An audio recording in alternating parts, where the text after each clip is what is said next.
सावित्री देवी खूप वेळ झाला तरी झोपल्या नव्हत्या, कारण त्यांना झोप येत नव्हती. खोलीच्या तुटलेल्या खिडकीतून येणारी थंड हवा त्यांच्या चेहऱ्यावर आदळत होती. त्यांनी आपली जुनी शाल अजून घट्ट गुंडाळून घेतली. त्यांच्या नजरा पुन्हा पुन्हा खोलीच्या कोपऱ्यात ठेवलेल्या त्या जुन्या सुटकेसकडे जात होत्या. त्याच सुटकेसमध्ये त्यांचे संपूर्ण आयुष्य कैद झाले होते. कधी या घरात त्यांचा आवाज सर्वात मोठा असायचा. सकाळी 4 वाजता उठून त्या सगळे घर सांभाळायच्या, त्या नवऱ्यासाठी चहा बनवायच्या, मुलांचे डबे तयार करायच्या, त्या शाळेची युनिफॉर्म इस्त्री करायच्या आणि स्वतः काही न खाता शेतात कामाला जायच्या. त्यांचे पती रामनाथजी नेहमी म्हणायचे, सावित्री, तू बाई नाहीस, तू पूर्ण घर आहेस. पण रामनाथजी गेल्यानंतर तेच घर हळूहळू त्यांच्या हातातून निसटत गेले. मुलांची लग्न झाली, सुना आल्या आणि सावित्री देवींची खोली आधी स्टोअर रूम झाली, मग घाण ठेवलेली खोली झाली आणि शेवटी फक्त एक जुनी सुटकेसच उरली. आज पुन्हा महिन्याची शेवटची रात्र होती. सावित्री देवींचे आयुष्य आता त्या सुटकेससारखे झाले होते, ज्याला दर 3 महिन्यांनी एका घरातून दुसऱ्या घरात पाठवले जायचे. 72 वर्षांच्या सावित्री देवी जमिनीवर बसून सुटकेसची तुटलेली चेन बंद करण्याचा प्रयत्न करत होत्या, पण ती पुन्हा पुन्हा उघडत होती, अगदी त्यांच्या आयुष्याच्या दोऱ्यासारखी. आज 31 तारीख होती आणि हा दिवस त्यांच्यासाठी शिक्षा होता, कारण उद्या त्यांना मोठ्या मुलगा विकासच्या घरातून मधल्या मुलगा सुमितच्या घरी जावे लागणार होते. 3 महिने इथे, 3 महिने तिथे, मग 3 महिने लहान मुलगा अमितकडे. जणू त्या आई नसून एखादे जुने सामान होते. त्यांनी सुटकेसमध्ये 2 जुन्या साड्या ठेवल्या, एक शाल, औषधांचा डबा आणि शेवटी नवऱ्याची जुनी डायरी. तीच आता त्यांचा आधार होती. इतक्यात सून रश्मीच्या चपलेचा आवाज आला. ती आत आली नाही आणि दारातच उभी राहिली. तिने एक प्लास्टिकचा डबा सरकवला आणि म्हणाली, यात कालच्या उरलेल्या 4 पोळ्या आहेत, तुम्हाला वाटेत भूक लागली तर खा आणि पाणी स्वतः भरून घ्या. सावित्री देवी त्या पोळ्यांकडे पाहत राहिल्या. त्या इतक्या कडक होत्या जणू दगडच. तरीही त्यांनी त्या सुटकेसमध्ये ठेवल्या. त्या हळूच म्हणाल्या, सुनबाई, मी जाण्याआधी आरवला एकदा पाहू का? रश्मीने लगेच चेहरा वाकवला. नको, तो झोपला आहे आणि तुम्ही गेलात की त्याला तुमच्या खोकल्याची भीती वाटते. हे ऐकताच सावित्री देवींचा हात हवेतच थांबला. थोड्या वेळाने विकास आला. त्याने आईकडे न पाहता सूटकेस उचलली आणि कारमध्ये फेकली. पूर्ण रस्त्यात तो फोनमध्येच व्यस्त होता. स्टेशनवर पोहोचल्यावर तो म्हणाला, आई, सुमितने ओला बुक केली आहे, तू स्वतः जा. सावित्री देवी शांत राहिल्या. ट्रेन सुरू झाली. त्यांनी मुलाला दूर जाताना पाहिले.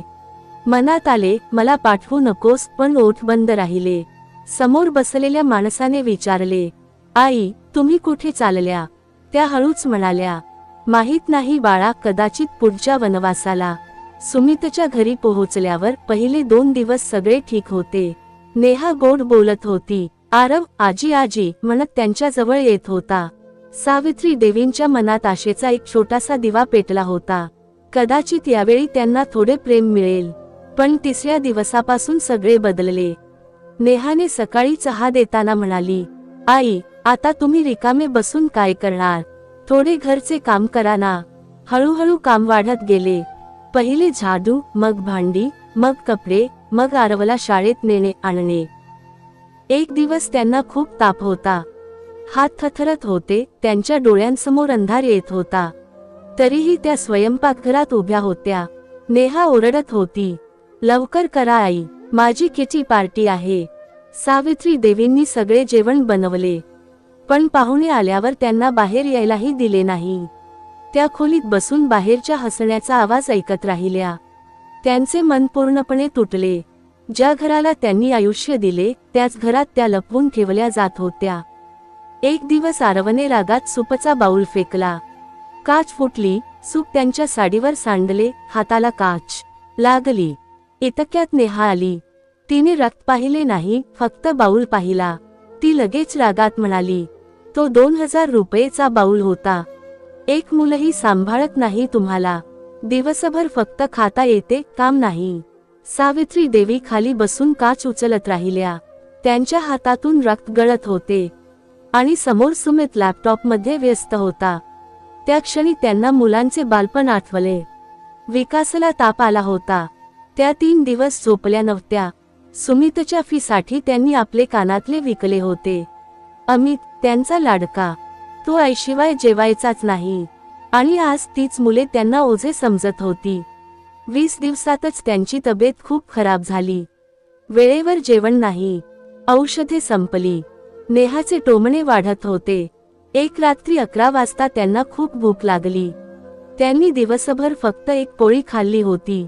त्या हळूच किचनमध्ये गेल्या. फ्रीजमध्ये त्यांना एक सफरचंद दिसले. त्यांनी हातात घेतले तेवढ्यात त्यांना आवाज आला, आई, तू ते सफरचंद ठेव, ते आरवसाठी आहे. त्या थिजल्या. सफरचंद त्यांच्या हातातून खाली पडला. मुलगा म्हणाला, आई, भूक लागली असेल तर तू कालचा भात आहे तो खा. त्या काहीच बोलल्या नाहीत. त्या खोलीत गेल्या. त्या डायरी छातीशी धरून रडू लागल्या. ऐकता आहात ना, ज्यांच्यासाठी आपण जगलो, आज त्यांच्याकडे मला सफरचंद खाण्याचाही हक्क नाही. कसे तरी 90 दिवस संपले. आता बारी होती लहान मुलगा अमितची. त्याच्याकडून त्यांना जास्त अपेक्षा होत्या, पण तोही बदलला होता. त्याची बायको पूजा म्हणाली, माझ्याकडे वेळ नाही, मेड ठेवली आहे. सावित्री देवी दिवसभर बाल्कनीत बसत होत्या.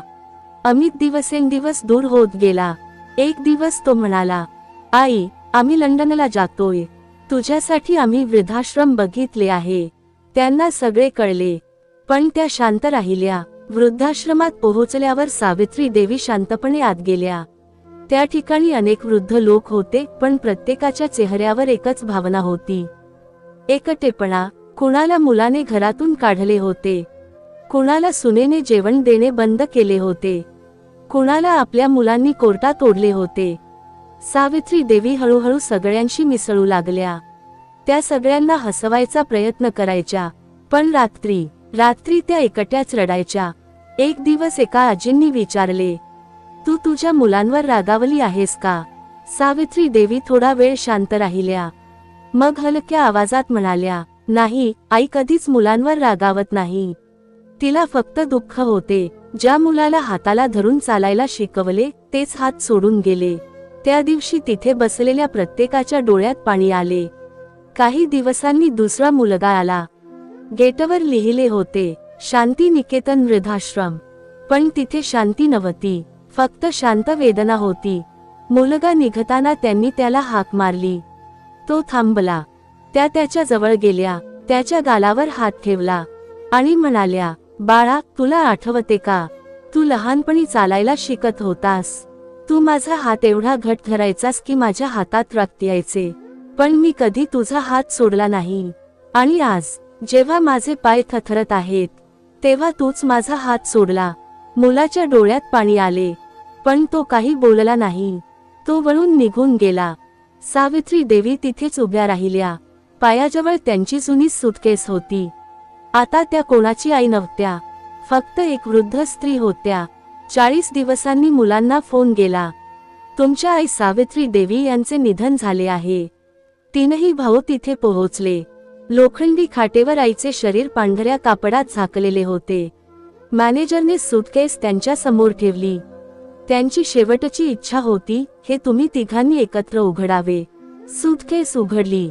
त्यात जुन्या साड्या, लहानपणीचे फोटो, शाळेच्या फीच्या पावत्या, तुटलेली खेळणी आणि आठवणी होत्या. खूप साऱ्या आठवणी होत्या. सगळ्यात खाली एक लिफाफा होता. त्यात 3 चिठ्ठ्या होत्या. प्रत्येकात एकच वाक्य होते, आनंदी रहा मुलांनो, आई नेहमी तुमच्या सोबत आहे.